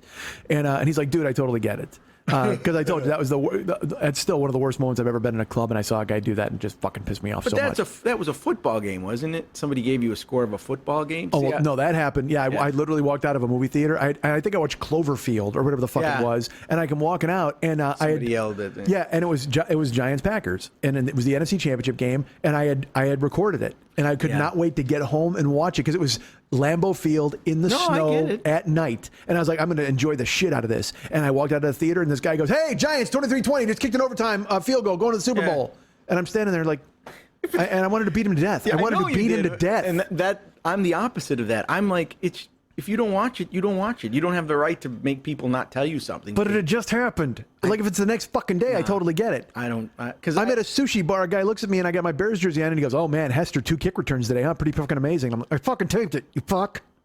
Yeah, you know what? I wonder if because you put such an emphasis on all this, do you think that Jill watches these movies and just says, "Yeah, they're great," because I don't want to hurt your feelings, man, because you're so into this right now. Do you think she would even say, "I don't like Pulp Fiction"? Do you think she would say that? Yes. Okay. Here's why I think that. Because she didn't like Terminator? She didn't like 7. We watched it over the weekend. I was a big fan of 6. 7? No.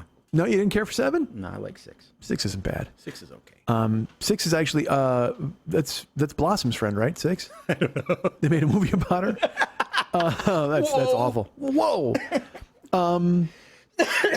She let us this way. She went when it ended. Yeah. Like I was expecting like holy fuck. Yeah. And there's this moment. There's spoiler alert. I'll just throw it out there because why not? Is this about the movie 7? Yes, it is. There is no spoiler alert. You haven't seen 7? Too bad. I hear you. Okay, because I still try to be respectful. That's not respectful. All right, at the scene when the fucking box gets delivered. Yeah.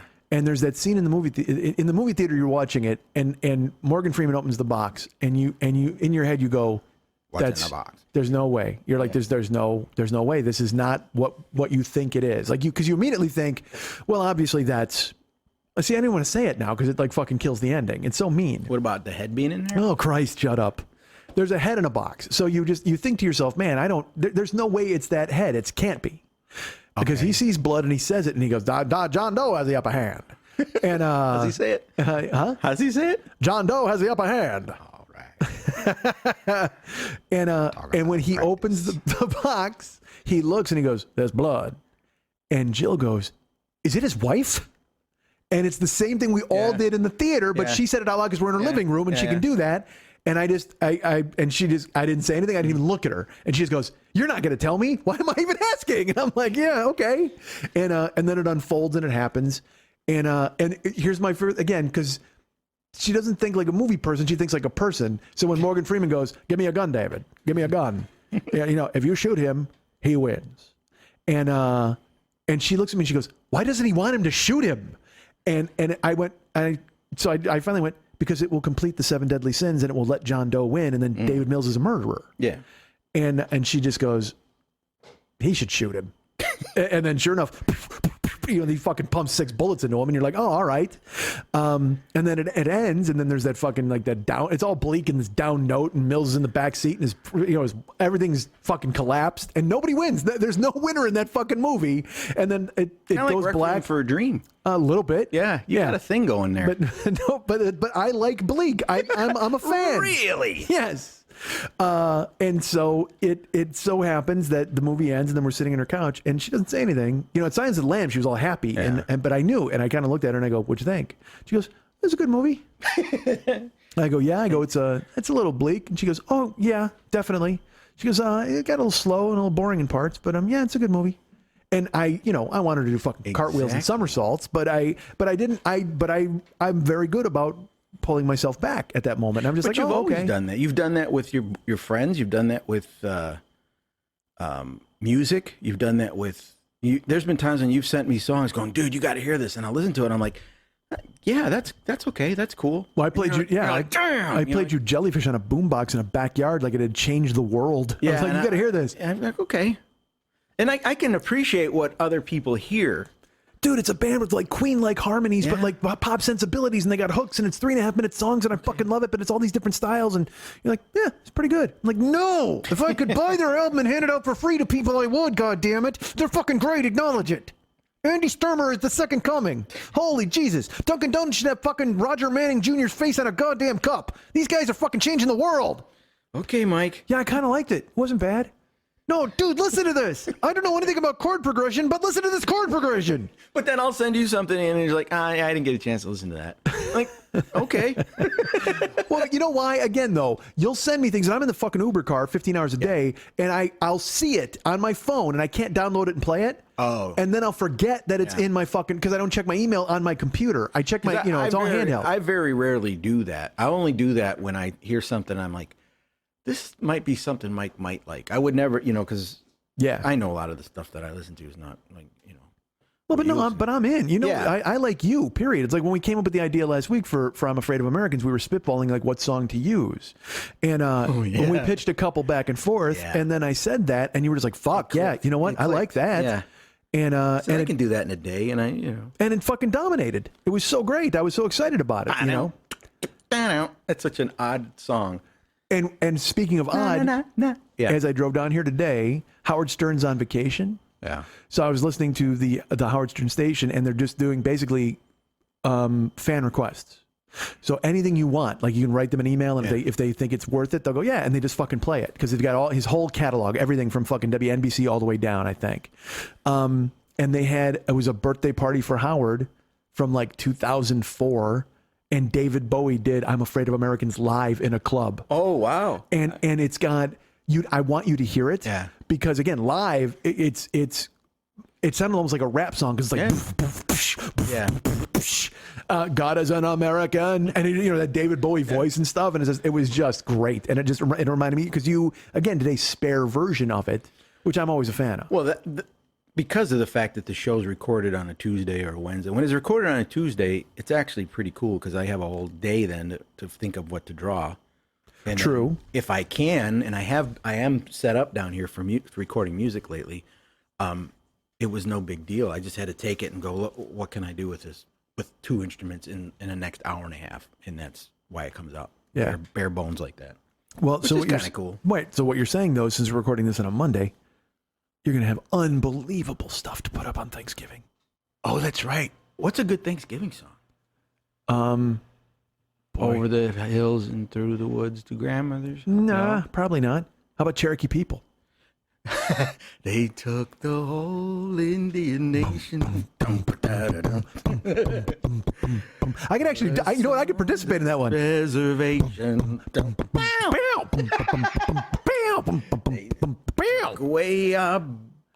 Way of life. The tomahawk and the bowie knife. Cherokee people. Yeah, we just did it now. There, done. Thanksgiving. Happy Turkey Day. I'm afraid of Native Americans. I'm a Native American. Do that. I'm a Native American? No, I'm afraid of Americans, but just throw Native in it the whole fucking time. Oh my God, that's the song this week. Re-record last week, but throw in Native. I don't even remember how it goes. Red Cloud is a Native American. Wait, that was it. I'm afraid of. I'm a Native American. Dude, that makes me laugh. I got a smallpox blanket. Nice. I like corn pudding. I skinned a buffalo. I sleep in a TEP. Would you like to see my wigwam? I stuffed my tomahawk in a squaw. I'm a Native American. You have a den, I have a scalp room. Scalp. Let me show you my scalp room. Here you go. You my scalp room? My pelt room? My room of pelts? Is a TP segmented off into rooms? I think it's just a circle that you live in. Do they even have TPs anymore? They just got casinos, right? That's the whole deal. I don't know. Casinos and bars. You know how you were talking earlier about not having a really good idea of what Indian Middle East, like Asian, Indian Yes. people live like, what their day. In my family history, we have a small hint of what's called Yaqui Indian. It's Mexican Indian. All right. And in Tucson, near Tucson, there's a Tucson Yaqui reservation. And when we went down there once, we were going to go drive by it. Me and Kristen and I, before we had kids. And in my head, I had the teepees. Sure. Because I don't know anything. I'm like, Yeah. I was like, I said, yeah, it'd be cool to go see what a Yaqui Indian reservation would look like. Well, the reality is it was a bunch of tin shacks that were all, it looked like It looks like Arizona. yeah, or it looked, you know what it reminded me of is, like in South America, when they were chasing the Incredible Hulk through Brazil, where they call it a favela. There's a name for it. Yeah. Where all the tin. Sure. Yeah, that's what it looked like. And it was That's really, your cultural touchstone. Yeah, when Hulk I was love getting it. chased by Mr. Orange, when Mr. Orange was chasing Hulk. Yeah, I remember that. Yeah. You've never left your recliner. I'm a kid. Yeah, you have never left your fucking recliner. That's your deal. Yeah. Hey, remember when Mr. Orange was chasing the Hulk? Yeah. That's what it looked like at the Indian Yeah, that's reservation. what it looked like. Holy Jesus. And then I don't know if it was Kristen or my mother-in-law made the comment to go, do you realize that, somewhere in your family lineage, someone made a left instead of a right, and that's where you are right now, and you could have easily been here living in a tin shack? And I'm like, yeah, that's pretty heavy. Wait, Then so they left me there. They thought that you would find yourself in a shotgun shack? Yeah. So it sounds like you could find yourself in another part of the world? Yeah. And you could find yourself in a large automobile? Yeah. And you could find yourself in a beautiful house Yeah. with a beautiful wife. And I would say to myself, how did I get here? There's the song this week. Do that. I don't want. Didn't I sing that one already? I don't think you did any head songs. I did it in the Christmas parodies from years ago. Decorate the house. Decorate the house. Hang lights.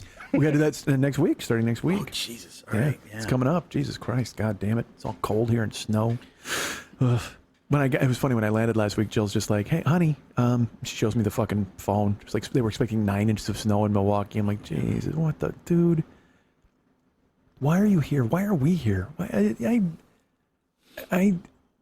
Your whole fucking city looks like a desert. I mean, I don't want it. Again, What? Didn't you like winter when you were No. little? Even when you were little, before you knew what it was like to live. no, I did. I loved it. That's different. That's, then you throw a garbage bag on, you're sliding down a hill. Who the fuck cares? That's awesome. Or you're playing football out in the goddamn, because I'm me, I'm an idiot. So I would wear shorts. I mean, I'd just be wearing like shorts with sweats. Yeah. And then, football jersey and because I talked about Bill Freeze when we were all these, I was Lance Mel from the fucking Jets and he was Frank Manamaluga, like all these different dudes playing fucking snow football was the greatest. Snow football, right? Yeah, that was awesome. So yeah, I will get that rush. Like let's put, I don't hate winter. Yeah, but you've been away so long, the charm of it, you lost the charm of it. Now when you come back, it's just cold. Well, it's an inconvenience now. It's just that thing where you're just like, oh fuck, I got to do this and do that, and then there's no. I think as I get older, I'll feel the same way. But right now, my kid wants to go sledding. That's different. There's that. I'm going to build an ass-to-ass snowman. Yeah, see. So I can't do that in California. You're still seeing it through a child's eyes, and where I'm just seeing it like, you're nah. it's cold and I don't want to put on a coat. But also, it's like 34, which is fine with me. That's fine. It's when it gets to be fucking crazy ass cold and crazy ass snow. The fucking extremes of it. You're just like, God damn it, dude. I got no. And again, my blood is all fucking thin. So when it's 50 degrees, I put on a goddamn hoodie now. I'm like, I'm old grandfather. Yeah. So Jill did not like 7 when I showed it to her, and so now we're She's not gonna want to watch 8. I know that. So I have a stack of movies to show her. I have Godfather. You just pushed them over. Basically, because she's like, hey, pick something, and I'm like, yeah. No. Yeah, like I brought a movie. I want to hear what you brought, and I'm going to tell you right now whether it was a good idea or a bad idea. Well, I brought No Country for Old Men. Right? Friendo. I brought that. Okay. What else you got? I brought Up in the Air, which is a George Clooney okay. I remember movie. that, Like it's funny, we went to the library, she and I, to find a movie, and Michael Clayton was there, and I go, this is a fantastic movie, and she's just like, really? Like, what's it about? And I go, this guy named Michael it's about, Clayton. it's about a lawyer and corruption, and it's really it's interesting, and Tom Wilkinson gives it a fucking amazing performance, and Clooney's Clooney, and it's so great. Yeah. And she'd give it a day in court. I know she would. Will she watch a dialogue-driven movie?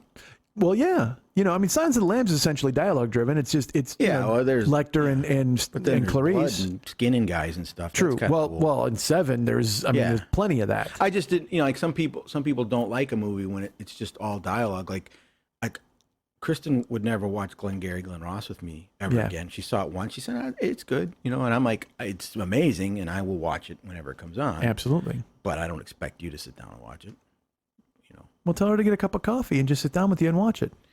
Coffee is for closers. Okay, well, I could understand why she would want to watch it then. You steal my coffee.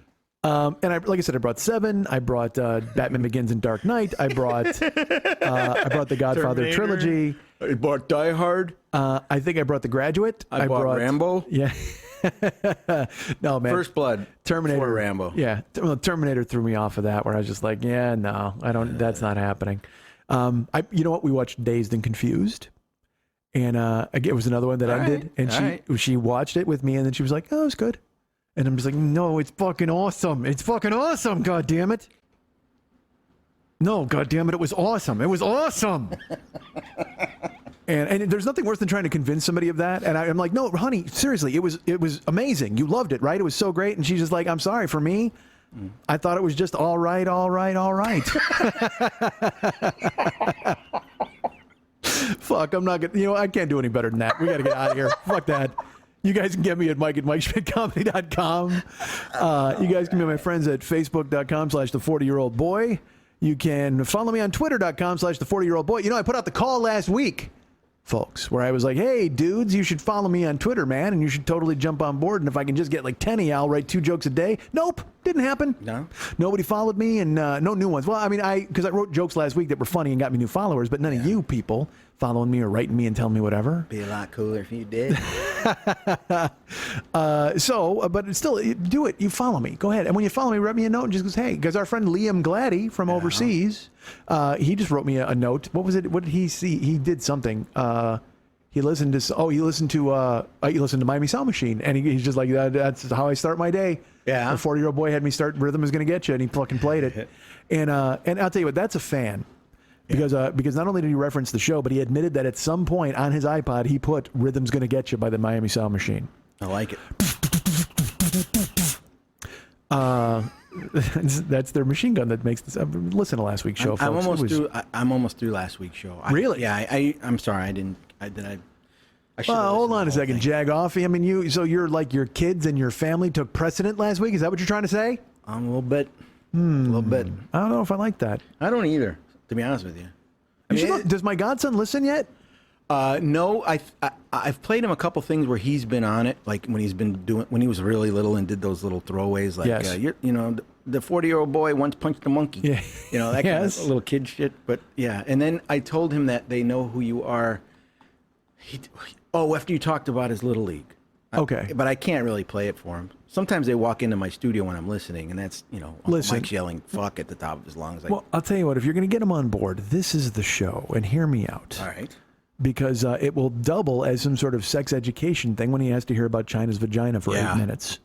And what a normal-sized clitoris looks like. Of course. He wants to know about a dangerous goat in a China vagina. This is the show to get my godson on board. He needs to know what his godfather does. He needs to know. He knows. Because right now he just thinks I'm with the Genco olive oil company. And that's fine. But he doesn't know that my alter ego is taking care of business, and Johnny Fontaine's kissing my ring and crying, and he doesn't know any of that stuff about me yet. He needs to know the power and the clout that I wield. He needs to know that I take these senators and these businessmen as so many. What is that line? God damn it! What do you mean? Like, do you have in your pocket? In your pocket is so many loose change. That's what I have. God damn it! I have so many listeners all over the United States. In my pocket is so much loose change. He needs to know the power that I wield verbally and via the airwaves, and he needs to know that his pop is on board. If I call you a pop, I don't know why I did that. That's all right. Did you called your dad Pop, right? No, I call him Dad. Dad, okay. No. To the kids? To the kids, He's Papa. He's Papa. That's what it is. Yeah. And then there's the other, but on the other side, it's We got a lot of stuff going on. Well, 'cause Kristen's parents were divorced when she was young, and they're both remarried. So my parents are Grandma and Papa. Kristen's father is Grandpa, and then his wife is Grandma Annie, and Kristen's mom is Granny, and Kristen's stepdad is Grandpap. oh my God. Yeah. They keep it all straight. They got their shit, you know. Well, look, they're smart. Why Anybody not? knows, any kid from divorce has got to deal with all that stuff growing up, probably. You know, they remarry. Sure. Yeah. Well, what'd you call your grandpa? One grandpa passed when I was 3, but he was Papa to me. I see. And the other one I didn't call because I was frightened of him.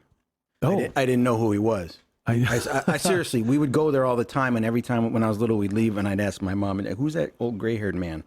And that was my dad's father, who was a bad guy. He's a bad guy. Really? A little bit. Okay. A little bit of a bad guy. Well, all right, I have to be honest with you because I understand that now. Yeah. But as you're telling the story and I'm hearing it unfold, you're like, I didn't go to him because he was a scary guy. Like he was a scary guy. All I could think of was Mike Myers with the flashlight going, I'm a leprechaun. Like, I thought that was your grandpa. Alejandro never grabbed a flashlight and pretended to be the leprechaun. No, he grabbed a flashlight and he beat a cop over the head with it. So good. All right. They moved to a farm in Indiana when I was little, like this open, like kind of like a farm. It wasn't, you know, it was a lot of land and chickens and shit. Yeah. And I brought Kristen there. This is when we were first dating. She was like 17. I was 19. And her first meeting my grandfather was he came running out of the house with a 45 pistol. He was chasing a rabbit out in his garden with a handgun, and that was her introduction to my. Well, man. Well, I'll tell you what. You know, a guy's a bad guy when he has a farm, and the main crop that he raises is Spilatro Brothers. We're selling Spilachos by the God pound. damn it. I'm sorry, folks. Look it up. I should have. You know what? You guys can get me at Mike and MikeSchmidtComedy.com. You guys can be my friend at Facebook.com/the40year-old boy. You can write me and follow me on Twitter at Twitter.com/the40year-old boy. Like our friend Liam Gladdy did. Liam Gladdy is resurrecting the Bring Mike to England page. Wow. Governor. I might go for that. Would you go? No. I'd go to England. No, can do.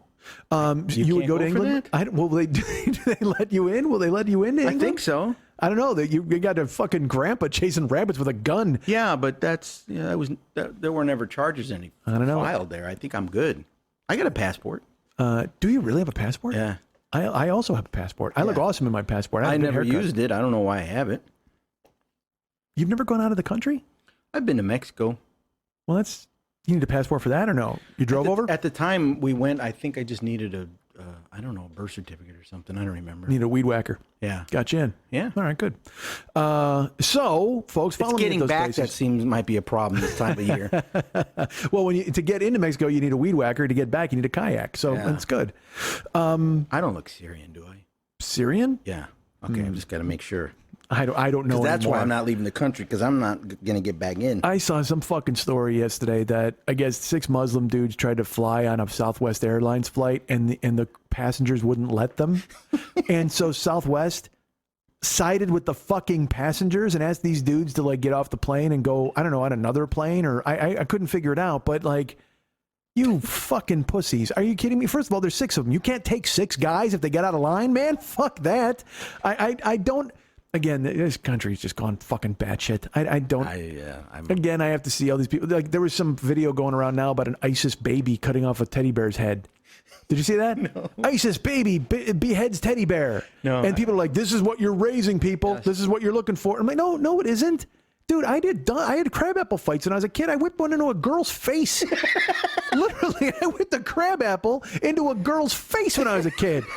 I've done worse shit. Yeah, I've done a bunch of bananas shit, especially when I was a fucking kid. You want to talk about putting knives and shit?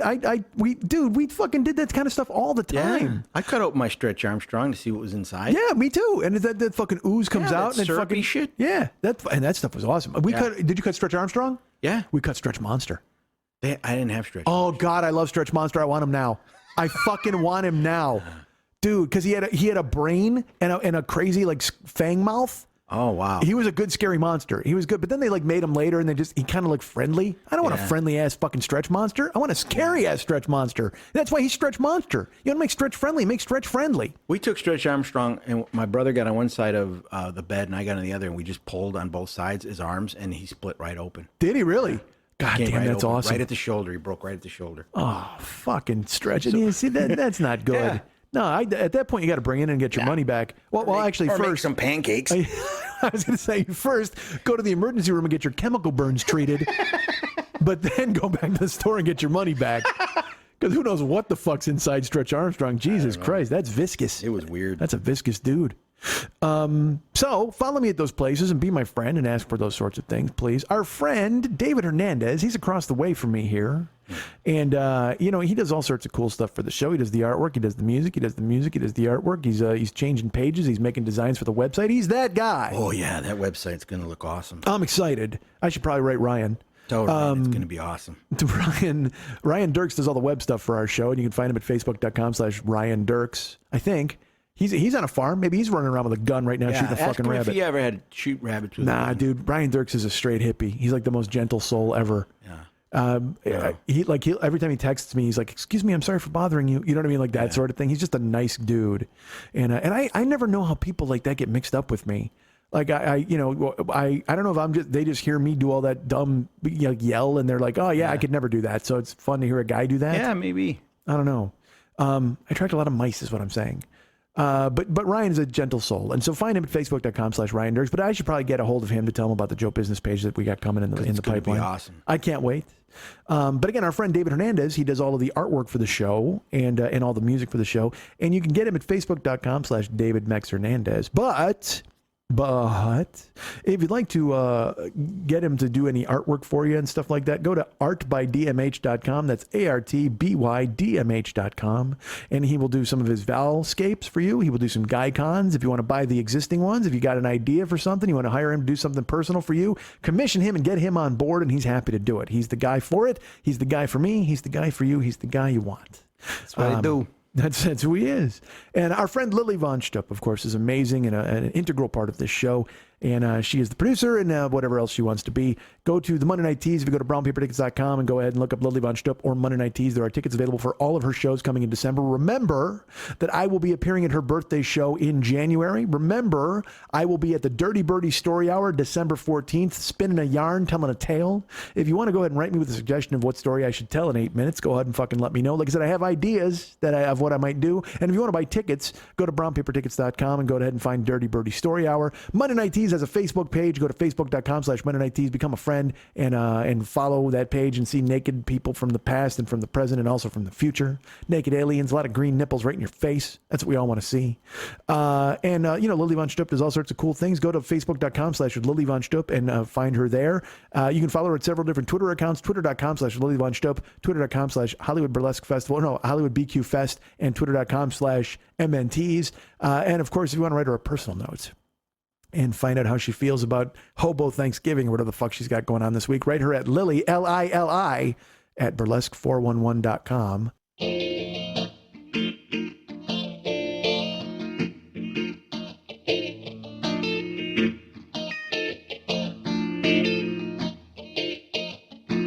Pilgrims in America, they look like a bunch of dicks.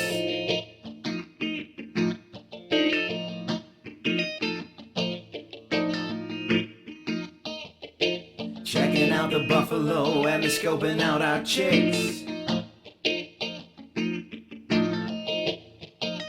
Pilgrims in America, I'm a Native American.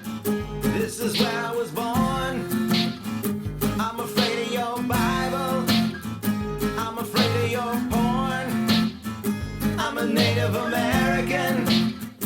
I'm afraid you can't stay. We don't want country music. We don't want Subway. I'm a Native American.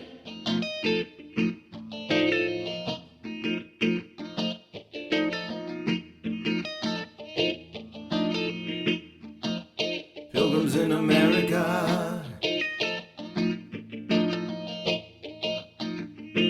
Pilgrims want to stay. Pilgrims want to own all the land.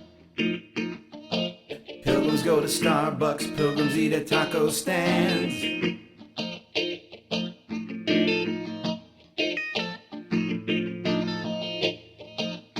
Pilgrims in America. I'm a Native American. This is where I was born. I'm afraid of your Bible. I'm afraid of your porn. I'm a Native American. I'm afraid you can't stay. We don't want country music or to eat at Subway. I'm a Native American.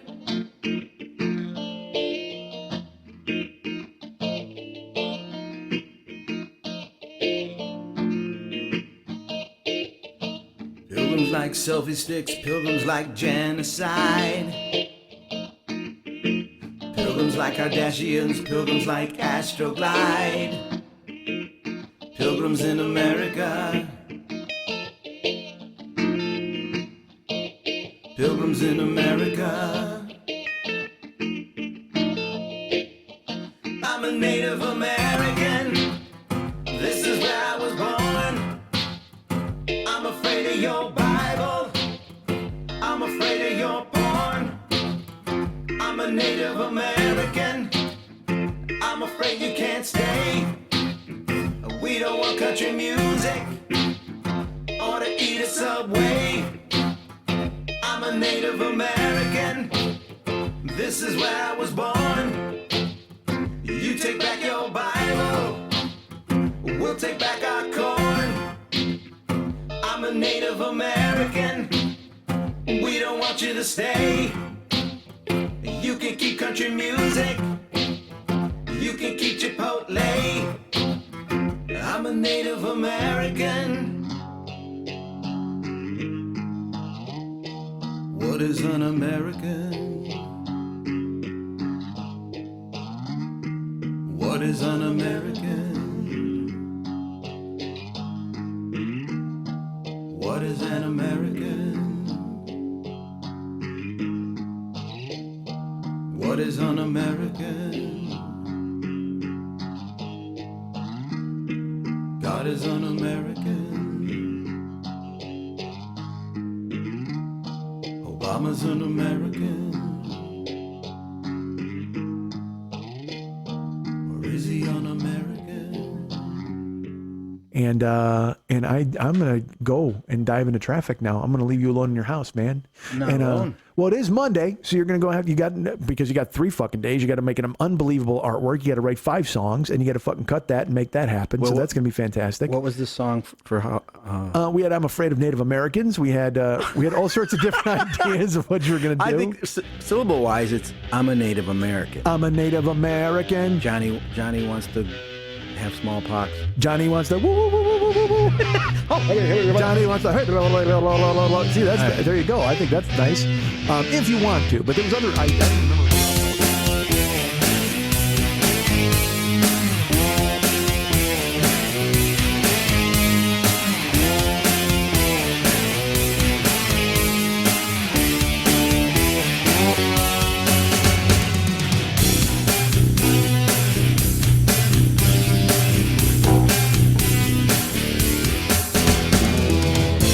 Max always says people skip the closing music. I say people love your closing music, so let's prove it to them. If you've listened this far, write me at heymexilistened@gmail.com and we'll send you a 40-year-old boy hearing commemorative Facebook profile picture that you better fucking put up, you dick.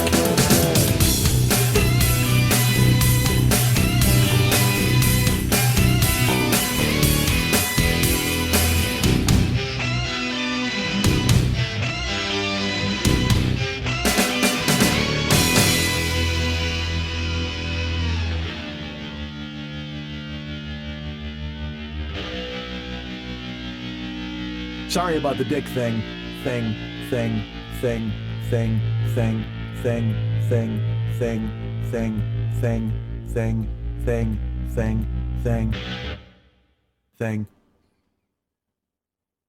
you get that? Yeah, I got it. I don't want you to miss any of that brilliance.